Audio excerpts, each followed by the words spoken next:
Good morning, bonjour everyone. Thank you for joining us today for this urgent press conference. My name is Iftikhar Shaikh Ahmad and I am the Chief Program Officer at Humanitarian International, Canada's first Muslim-led humanitarian charity. I will be moderating today's press conference on behalf of 3 organizations present. We have come together this morning, Humanitarian International, Oxfam Canada, and Save the Children, to speak with one voice about a deeply troubling and dangerous development in the humanitarian response in Gaza. We are here today to bring this issue to the attention of members of Parliament, the Prime Minister's Office, the Minister of Foreign Affairs, and the Minister of International Development. The urgency of this situation cannot be overstated, and Canada must act. Nous sommes ici pour porter ce message à l'attention des députés, du cabinet du Premier ministre, de la ministère des Affaires étrangères et de la ministère du Développement international.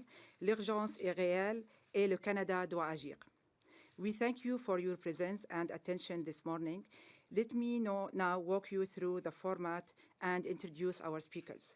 We will begin with Erin Kiley, Director of International Programs at Oxfam Canada, who will speak to the nature of Israel's new aid mechanism and the Gaza Humanitarian Foundation, what it represents and the global precedent it threatens to set. Following her will be Roula Kikhia, humanitarian advisor at Save the Children, who will speak about the impact this politicized and aid mechanism is having, particularly on children and families in Gaza. She will then introduce her colleague, Rachael Cummings, Humanitarian Director for Save the Children, who will be joining us live from the ground in Gaza to share firsthand insights into deteriorating conditions there. And finally, I will close the remarks by speaking on behalf of Humanitarian International to share what we have experienced as aid implementers, what our Canadian donors have supported, and why we have made the difficult decision to pause 17 aid trucks due to this politicized mechanism. We will then open the floor for questions. Thank you again for being here. With that, I will now turn it over to Erin Kiley of Oxfam Canada. Merci encore de votre présence. Je cède maintenant la parole à Erin Kiley d'Oxfam Canada. Thank you. My name is Erin Kiley. I'm with Oxfam Canada. Oxfam has been present in the Gaza Strip for nearly 70 years, and we're a humanitarian and international development and advocacy organization. Oxfam strongly condemns attempts to militarize or privatize humanitarian aid in Gaza. These actions undermine international humanitarian law and set a precedent for occupying powers to dictate the terms of aid based on political agendas and military goals. New aid delivery mechanisms, such as Gaza Humanitarian Foundation, bypass trusted and independent humanitarian organizations that have successfully delivered aid in Gaza for decades. As we speak, Oxfam has shipments worth over $3 million stuck in neighboring countries since Israel imposed a total siege on March 2nd. These new mechanisms give Israel power over who receives aid, where, and from whom. They turn relief into a tool of coercion. It blurs the line between humanitarian assistance and military objective, putting civilians and aid workers at grave risk. On Tuesday, aid delivery under the new mechanism began, but it has been a failure, chaotic and selective, as we have warned for months that this would happen.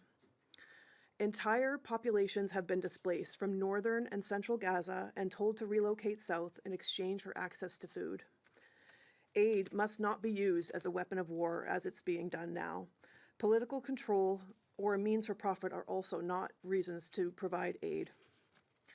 Tried and tested independent humanitarian actors have delivered assistance in Gaza for many years, while the new mechanisms give Israel power over who receives aid. What we are seeing is not humanitarian aid, it is displacement through deprivation. And Canada must not allow its aid to be used in this way. Thank you.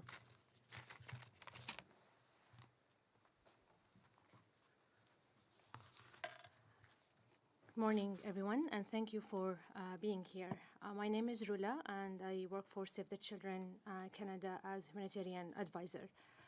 Right now, Gaza is the deadliest place on earth to be a child. Over 930,000 children, nearly every child in Gaza, are at risk of famine. That means they are facing extreme hunger that could lead to death. According to the latest food security report, 93% of Gaza's population is facing crisis levels of hunger or worse. 250,000 people are already living in famine-like conditions. This is not a future threat, it's a catastrophe unfolding in real time in front of our eyes. Children are being starving not because of food doesn't exist, but because they are being denied access to it. This is not a food shortage, it's a crisis created by political choices. My colleagues in Gaza are reporting heartbreaking stories. Children eating animals' feed, leaves, even sand mixed with flour. And while this is happening, aid trucks filled with food, water, and medicines are being blocked at the border. Meanwhile, airstrikes continue. Children are being bombed in their tents after 20 months of war and more than 2 months of total siege. 9 children from one family in Gaza were killed at home by an Israeli airstrike. Their mother, a pediatrician, was at work saving other children's life. The pain of this loss is beyond words, and it continues, fueled by both global action and silence. The trauma they are living through is beyond words. And now, instead of expanding humanitarian access, the Israeli government is shifting aid delivery to a military-controlled system, bypassing the UN and independent humanitarian organization. This new mechanism will only worsen the suffering, restrict aid even further, and leave families even more desperate. Let me be clear here. Save the Children will not participate in any system that violates humanitarian principles. Aid must be delivered based on needs, not filtered through military or political agendas. We are calling on the government of Israel to immediately lift the siege and open all crossings for full, safe, and sustained humanitarian access. And we argue world leaders, including Canada, to take a stand. Violence against children must not be normalized. The starvation of children must stop. This is a test of our shared humanity, and failure is not an option. I would like now to hand over to my wonderful colleague, Rachael Cummings, Humanitarian Director of Save the Children in Gaza. She is based in Deir al-Balah. And Rachael, can you tell us what is the situation for the children of Gaza today? How are they and their families surviving? Thank you. Good morning, and thank you for this opportunity. The situation in Gaza for children is dire. It's absolutely desperate. And literally every day I think, okay, it cannot get any worse. But yet every day it seems to get worse for children after 20 months living in constant fear of displacement and evacuation, but of course of constant fear of being killed or seeing their family members killed. It's an extraordinary time to be in Gaza, and Save the Children, along with our partners, are trying all that we can to do to support children's physical and, of course, their mental health. But, you know, the statistics are extraordinary, and 2 months of no humanitarian supplies entering Gaza systematically. There is not enough food, there is not enough water supplies, there is not enough shelter, and there is nowhere safe in Gaza. What we see in Gaza for children is children walking ill-equipped in the streets with empty bowls looking for food, children with empty bottles looking for clean water. It's a desperate fight for survival, and of course, it's getting worse every single day. Save the Children support many services in Gaza, but we know whatever we do is not enough because every child needs everything in Gaza. And I just wanted to share one story which really struck me this week. in one of our child protection centres, our child-friendly spaces, we run an exercise with children, and it's called the Wish Cloud, where it gives children an opportunity to share what they wish for, what do they wish for the future. And often children will say, I wish to be a footballer, or I wish to be happy. But this week, children were sharing different wishes with our teams. Children wished for bread. Children wished for water. And one child shared that he wished to be dead with his mother in paradise, where he knows he will be loved, and he knows that there is food and water.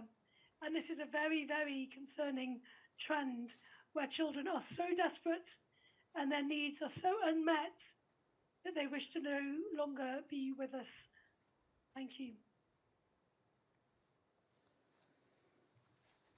Thank you, Rachel. Appreciate your presence, and I know what does it mean because I was in Gaza during the month of March for 3 weeks, and regardless of how much you think you're prepared for the reality, but when you see it, firsthand, and you live it yourself, it's different. So even the reports that we receive from different UN agencies, international NGOs that are working there, such as HCI, Save the Children, Oxfam, that's not going to prepare you to actually comprehend what the people of Gaza are living and going through, and autopilot survival mode that they have within them. So it's sad that the children, this is their wish list, and nowadays we are hearing it more, that they want to, be dead and just join their families, because the number of the only survivals from the families is just increasing. We have close to 50,000 orphans in Gaza since October 2023. That's heartbreaking, and thank you so much for joining us, and we wish that you are safe. Thank you. Thank you. Again, so my name is Iftikhar, and I'm the Chief Program Officer at Human Concern International. We have been working in over 40 countries, and this year marks our 45th anniversary. In Palestine, in particular, we worked there for more than 2 decades. Just over 2 months ago, I was on the ground in Gaza as part of a humanitarian mission. It wasn't, confirmed that I would be granted access to Gaza, so that we were requested to fly to Jordan 48 hours before the date of the crossing to Gaza, and we were just waiting to hear back from the Israelis regarding access. So we were 6 people in that group. 3 were denied access. I was one of the other 3 people that were granted access. So I saw the devastation firsthand: hospitals without power, mothers skipping meals to feed their children, and aid workers risking their lives to deliver basic supplies day in, day out. The humanitarian situation is beyond catastrophic. For the past 2.5 months, aid, including food, water, and medicine, has been blocked or severely restricted. Over 1 million people face famine, and as mentioned, children are dying from hunger and preventable illnesses. Despite these conditions, last week, Human Concern International made a difficult but principled decision. HCI has paused the delivery of 17 fully loaded Canadian-funded aid trucks ready to enter Gaza. Not because the need has changed on the ground, but because we are being forced to send our aid through the Gaza Humanitarian Foundation, a U.S. entity retained to operate a politicized aid mechanism created by Israel and backed by the United States. This isn't a humanitarian solution. It is a form of control.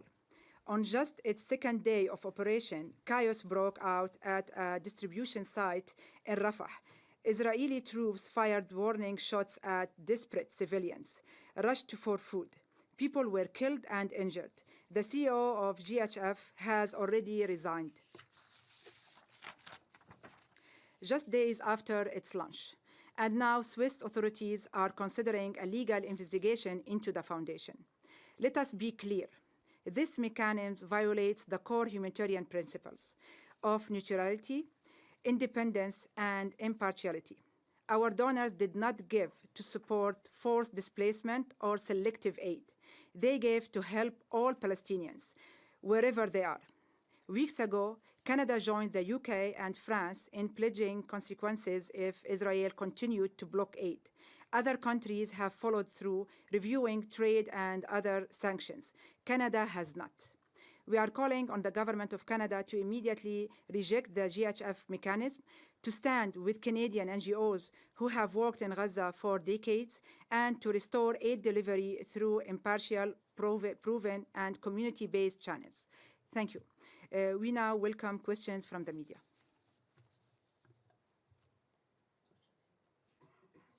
Sure. Hi, good morning. I was wondering if you could talk a little bit more about the decision to pause the 17 trucks. What were the factors you weighed in terms of, basically not being able to give this aid you've collected to anybody versus deciding to make a stand by making this decision? Thank you. So, as I mentioned, that decision wasn't an easy one. Maybe it's the most difficult decision that we have taken so far since the October 2023. And just because the GHF, they were not abiding by the humanitarian principles, meaning that only the population in the south will be having access to the aid. Also, it is controlled aid, meaning that we were not given any guarantee that the people that would be, going to the distribution center are gonna be safe. And the mechanism itself, by the end, prior to actually getting the trucks to go to Gaza, things were changing by the hour. So they changed their stand, they changed even, what they shared with us from the beginning. So we realized that they did not have a clear mechanism, and it was just gonna cause more chaos. Also, the UN agencies withdraw from that mechanism because their role, in humanitarian crisis and their experience actually that has been proven, over decades was not taken into consideration. Entering Gaza right now. Anyone from the team would like to take it? From what? Yeah. Yeah, from what I know, very few are entering Gaza. I mean, we've heard just a matter of dozens of trucks coming in, and all of the aid is being filtered through this the Gaza Foundation. So it's very, very limited. It's more of a something for display than an actual real assistance mechanism. Israel has the capacity to open borders all over and allow the thousands of trucks that are waiting to enter and for organizations to be able to distribute assistance, but they are not allowing it. Have you met with any officials of Canada? Or was it even your intent today? For today, no, not yet. We did not meet with anyone, but a group of us, Canadian registered charity, we have been communicating with the previous government as well as the new government via joint signed letters, just, informing them of our stance and what are our asks from the government of Canada.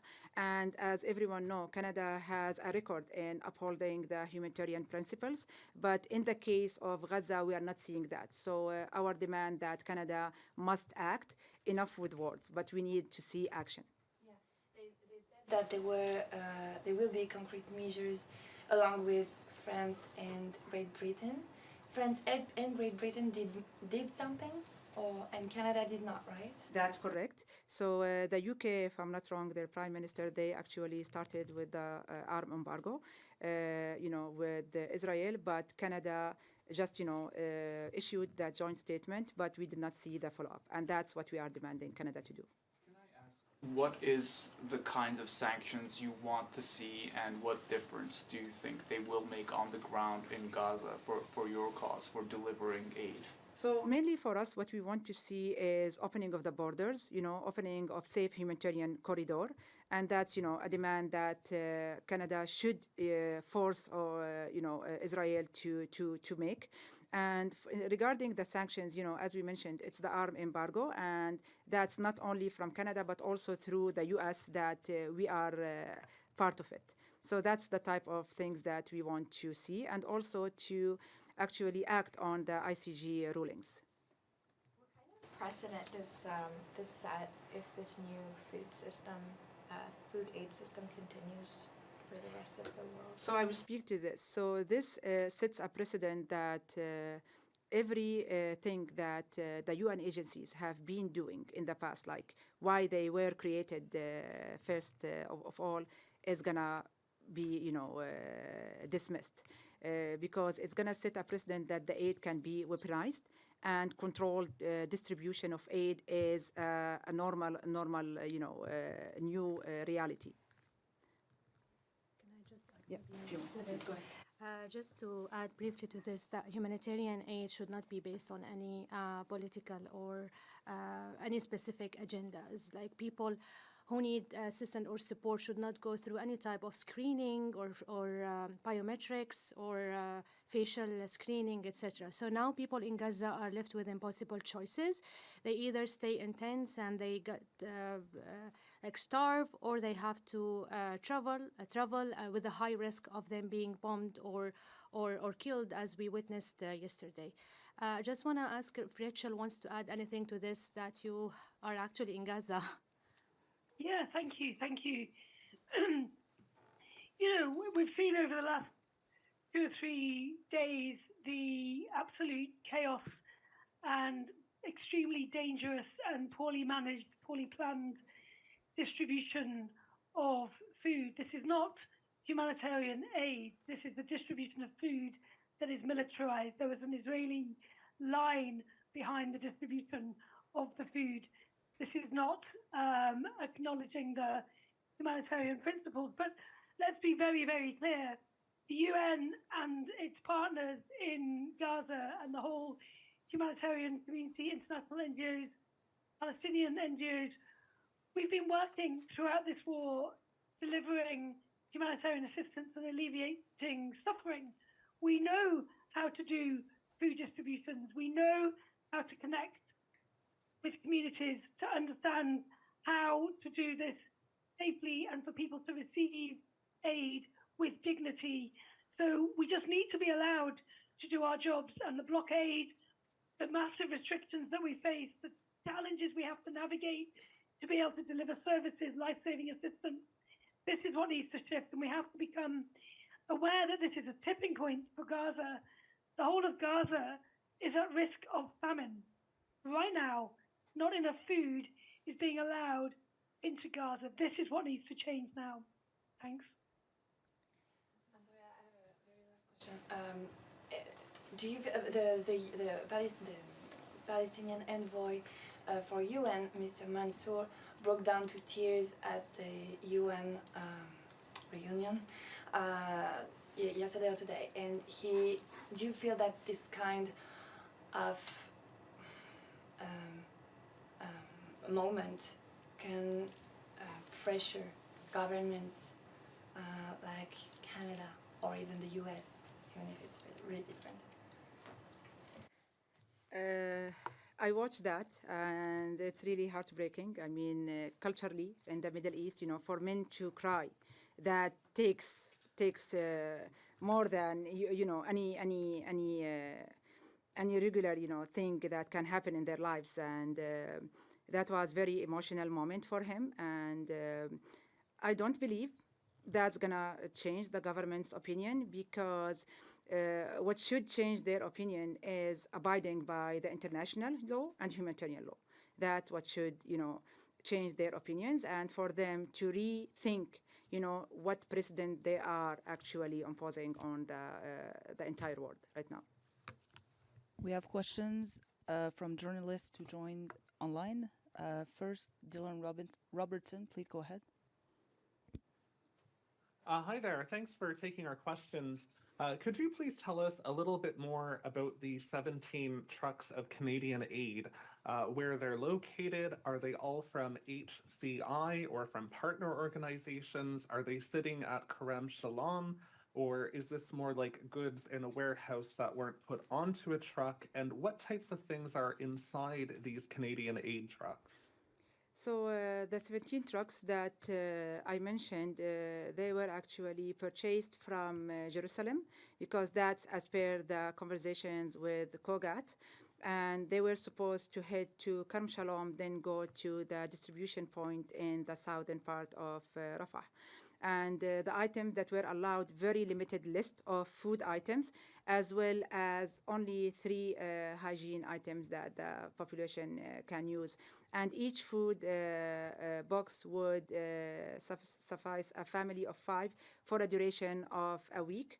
But also, if we look into the intake, calories-wise, it's just to keep them alive. Like it's not something to nourish them and actually prevent diseases and all that. But we do have items that we purchased in Jordan, and they are still in the warehouses that are, we are waiting just for this mechanism to be clear and go to the old one so we can send them to the borders. HCI, when the borders from Rafah were open, we used to send our items from Rafah to Gaza, and we got once few trucks stuck there.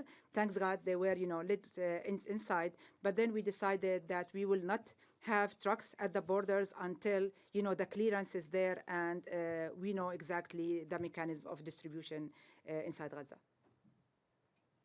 Thank you for that answer. I have a follow-up. I'd like to ask a third question if there's time later, but for now, my follow-up question is about what Israel's foreign ministry talks about a lot, which is Hamas taking aid. Yesterday, they focused on a warehouse. They said it was a Hamas stockpile. I'm wondering how Canadians should think about this messaging. How much of this is a real concern about Hamas taking aid? How much of this is something that you would expect in this type of situation, given what's happening, and how much of this is just not an accurate picture? Rachel, would you take this question because you're someone that has been on the ground? So if you can answer the question, please. Yes, I can. Yeah, and it's a very good question. Ottawa came out with a statement yesterday saying that there is no evidence or very scant evidence that has been presented. What we see, of course, is desperate people living through desperate times. So the trucks that have been looting or the warehouses that have been raided, these are desperate people who are starving intentionally, and this is by design. Save the Children, the partners of Save the Children and the UN and humanitarian community here, we have very robust methodology for monitoring, evaluating, and our accountability in terms of where our aid goes and how our aid is distributed. Of course, we have a lot of scrutiny on our internal processes for monitoring and accountability of our aid. And yes, we have had some items taken, but through the looting from community members or organized criminals, which has become problematic during the last situation before the ceasefire, rather, in January. Before then, when the looting was very, very problematic through the organized criminal gangs. But our community engagement in terms of distribution is also a very critical piece to this in terms of ensuring that the aid goes to the intended recipients, and then we are able to monitor that systematically with our systems in place. We have time for one very last question. Meherve, please go ahead. Good morning. This is Merve Aidogan from Anadolu Agency, and thank you for taking my question. You've all painted a bleak picture of what's happening in Gaza, and from the statements that we have seen from UN and all the other NGOs, there is aid, but it's not getting in. And the UN Secretary General actually described this aid as a trickle of aid getting in. And you mentioned that the UK and France also had taken stance. However, Canada is still not taking any stance or any position. So this can be answered by anyone, but do you believe that the Canadian government's silence mounts to complicity in this collective punishment of Gazans and Palestinians? Thank you. That's a good question, and as I'm gonna speak on behalf of my colleagues, but also anyone can just share their opinions. We don't believe that the Canadian government is complicit in what's happening in Gaza, but we just are demanding Canada to act upon their previous stance when even conflict happened in Palestine in previous years. And we understand that our Prime Minister, Mr. Carney, already made a statement during his campaign and also when he joined the office that he will be supporting the Canadian charities to do their work based on the humanitarian principles. What we need from him right now is to act upon his promises. Can I just add? Go ahead. Thank you. Thank you. This is really a great question, and I would just add briefly that we welcome as if the children that Canada is taking stronger leadership to protect the children in Gaza. We are asking Canada to put more pressure on all conflict parties to adhere to the international law to protect children and their families. And to really clearly state that there will be no financial or any kind of support to this, the current model, the military-controlled model posed by the Israeli government. Thank you. Do you have a follow-up question? No. Thank you. All right. Dylan Robertson, one very, very quick question. Yes, I'll keep it quick. I was just wondering about the 17 aid trucks. You mentioned about the boxes and how long this can last. Could you just sort of summarize the impact that these 17 trucks would have? For example, it would feed X amount of families for a month or a week or something. So each truck have the load of 2,240 boxes, and that's 2,240 families per truck. So you can multiply it by 17 and you can see the impact that is there because of not allowing the trucks to, or us, withdrawing from the new mechanism.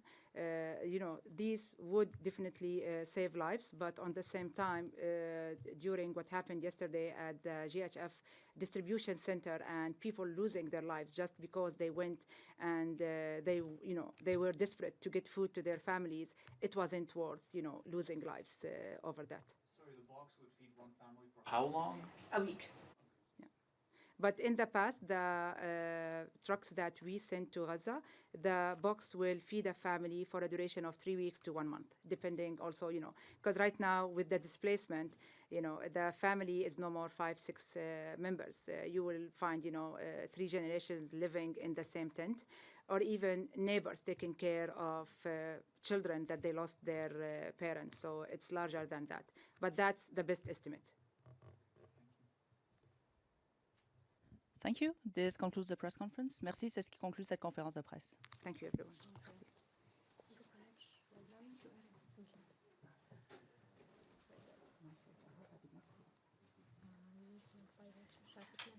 Thank you, Rachel. Take care. Stay safe. Thank you. Thank you so much.